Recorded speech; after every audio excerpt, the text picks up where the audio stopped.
he's gone, and then all of a sudden they make the comeback and win, and then go to New England and pretty much get shellacked in that game. I think Mularkey's style, Eric, it's only going to get you so far. That exotic smash mouth that they were trying to play, that can only do so much. Now, the one thing I will say is their backfield is much better this year. They got nothing out of DeMarco Murray last year. He was fighting injuries. He's a back that's taken a beating. He got a ton of carries early in his career in Dallas. So I think what they've done this year, turning the keys to the car over to Derrick Henry, bringing in Dion Lewis, that's a much better 1-2 punch. It actually gives them a legitimate third down back. It keeps Derrick Henry on the field more. I think that will play in their favor. A little bit questionable at what they're doing at wide receiver. Can Corey Davis play like the Corey Davis we saw in the playoffs, or is he going to look like the guy earlier in the year? Tajay Sharp is back. He was a guy that got injured early last year. They really didn't seem like they knew how to use Tywan Taylor last year. So they got a lot of questions at their wide receiver position. The guy that's always been their safety blanket, Delanie Walker, he's back. So I think they're really good at running back, really good at tight end. Questions at the wide receiver position. And then they were very defensive heavy in this draft. And they went out and got Malcolm Butler to shore up a secondary that kind of got beat up some last year. So I think they're in a good position to come back and be able to be in that playoff mix. They were 9-7 last year. They've added components to, I think, that make them a more versatile roster. And they've added a young coach, and we've seen that play out in the favor of some of these teams. And we're going to talk about that when we get to the AFC West with a team that made a coaching move that didn't go this way. They went the opposite way. So here they bring in a young coach, a young mind, a player's coach. Will that work for them? I think they needed to make it if they wanted to take the next step, Eric. Coming off a 9-7 season again, Vegas now has them this year at the over-under at 8. So what do you like for the Titans this year? Over or under 8 wins? Yeah, I'm actually going to go with a push, and that's a firm push, not under, not over. That's a firm push. I think 8-8. You know, look, the regression is not because I thought they were better last year at 9-7 and this year going to 8-8. It's because I think this division is literally going to beat the hell out of each other each and every week. And so you look at their interdivision schedule and it's kind of a coin toss. Anytime you're talking Jacksonville, anytime you're talking Indy, anytime you're talking Houston, there's going to be things there that really are dependent on how the star players play, and it could go either way. So let's say those are all splits. Then again, they've got Philly, they've got New England, they've got an LA Chargers team that, although we'll talk about them in a minute, and I think injuries are going to be a problem for them, they then have wins that are going to be easier, like we talked about with the AFC East in Miami, so in the Jets. So this team, I just feel like I'm going to go with the push because I feel really safe looking at their schedule at 8-8. But if they go 9-7 or 10-6, it's not going to surprise me because what that means is they got one over on Houston or Indianapolis or Jacksonville, just a time or two extra than I really thought they would. I like the push there. I'm going to go just slightly over. I'll take over at 9-7. I think they can do what they did last year. Again, I think that they're going to be able to beat up on those teams in the AFC East outside the Patriots. I think they can find a way to go 3-1 versus that division. I think they can split with the NFC East. That gets them at 5. And I think you're exactly right. When I look at these interdivision playing each other, they're going to just beat each other up. I think for the most part, they're all going to be about 3-3. I think they can find a way to win 2 or 3 in the division. That puts them at 8. And I think they can catch somebody else and get another win and get to 9-7. So I look for them to continue to pick up the pace. I think they'll look to get Mariota out, let him do more, try to expand his game. I think he'll be healthy. But again, like a lot of these teams, we talked about it last week with a team being extremely dependent in the Patriots on Tom Brady.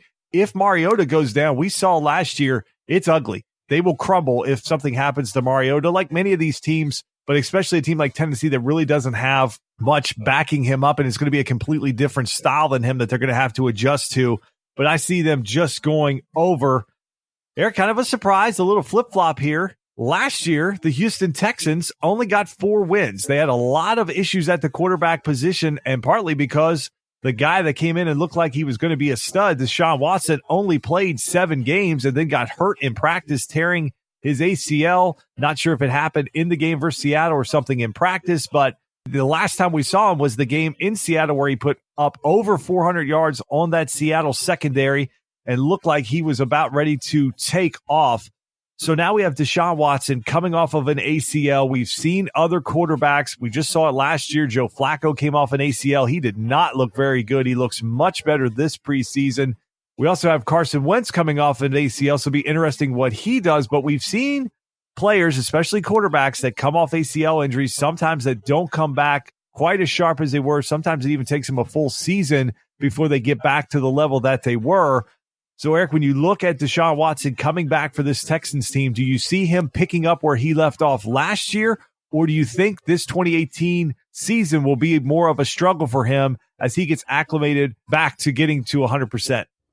I think it's going to be more of a struggle, and I think part of it is because of the ACL, and part of it is because it's a sophomore season.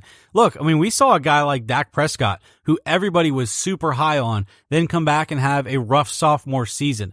I certainly hope that doesn't happen for guys like Deshaun Watson and Carson Wentz and guys that I actually enjoy watching play the game of football. But there is some fear there. Carson Wentz I'm not as concerned about. We'll get to that in a few weeks. But with Deshaun Watson, it makes me worry because of the style of football that he plays.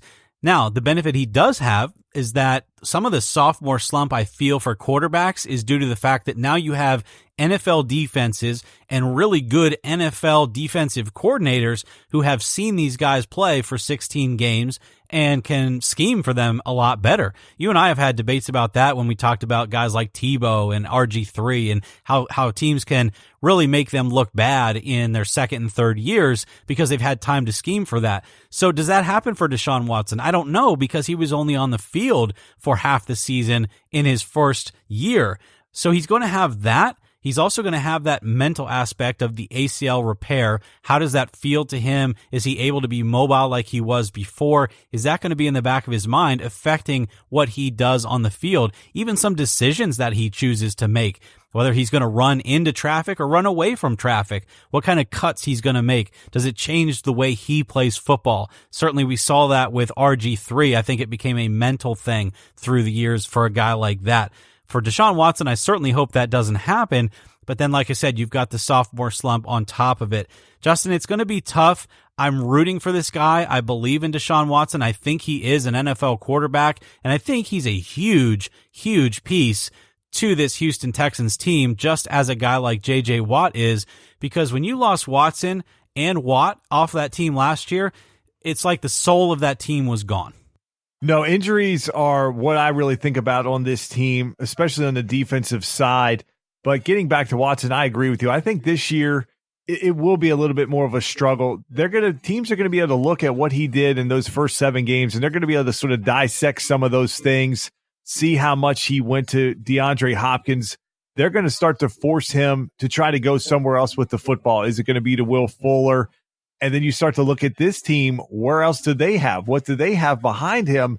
They didn't go out and add really that third wide receiver that you'd like to see. Lamar Miller's played a lot of preseason snaps for this team, but he's a guy that gets often injured and beat up as seasons go on.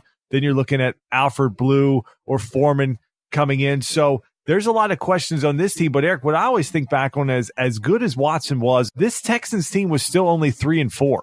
Everybody goes crazy with what Watson did, but it wasn't always equating into wins. And that included a win versus a bad Bengals team where he had that sort of breakout run where he really jumped into the national spotlight with that big run he had right before the end of the first half. And that was one of their wins, a 13-9 game. So you start to look at the defensive side, some of the points that they gave up.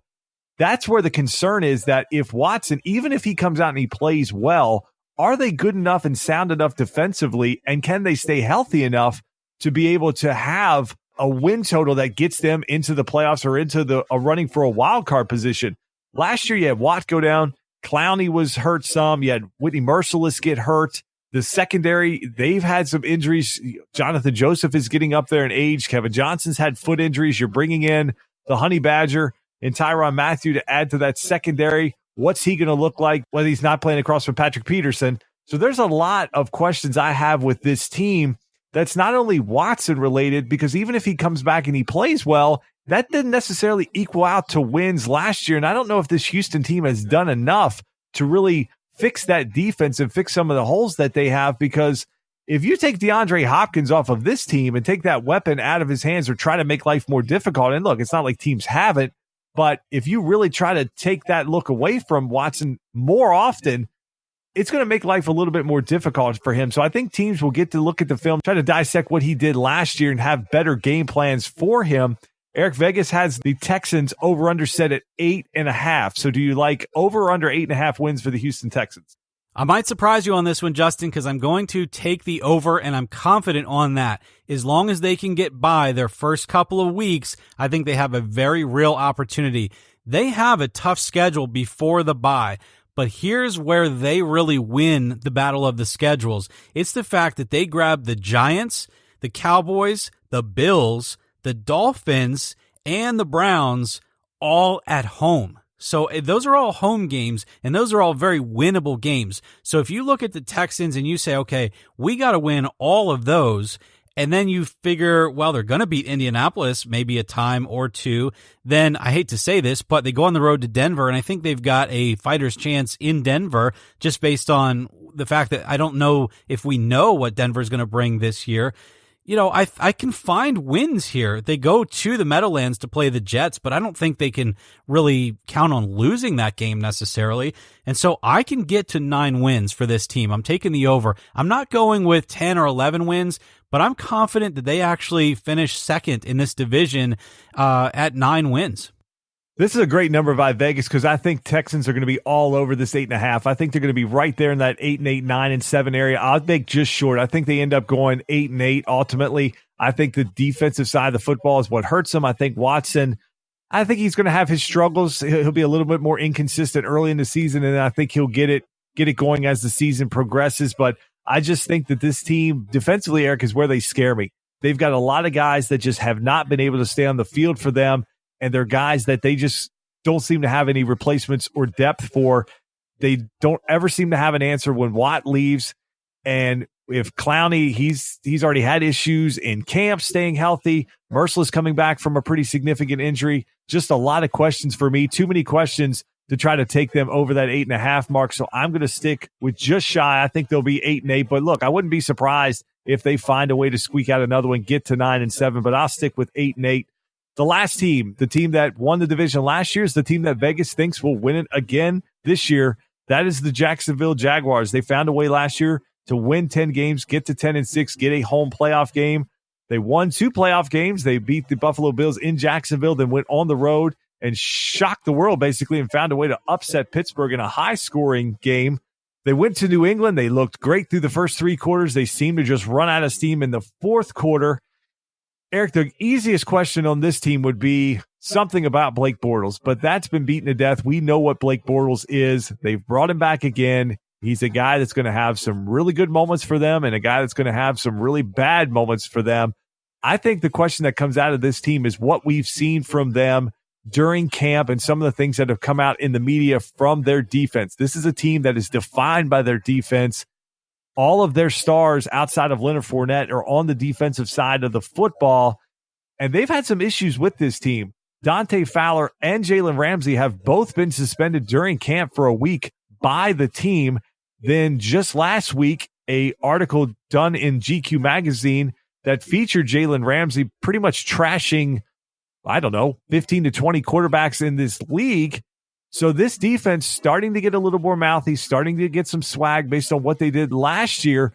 The question I think comes up, Eric, is we know this offense has a tendency to sputter. So if this defense, they go out there, they play their tails off, and the offense can't get them points and can't find a way to win games or close games out, do you see this as a potential powder keg for this team where you have so many dominant personalities on the defensive side of the ball that if the offense struggles, that there's going to be a split locker room and affect this team and their chances to potentially get to a Super Bowl this year? I think that's a good argument. I think it's a fair assessment of what could potentially happen with this team.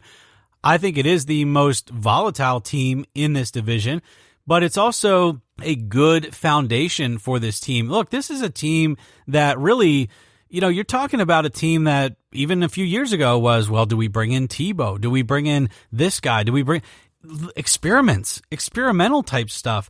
And now they seem to have a direction. They seem to have an identity.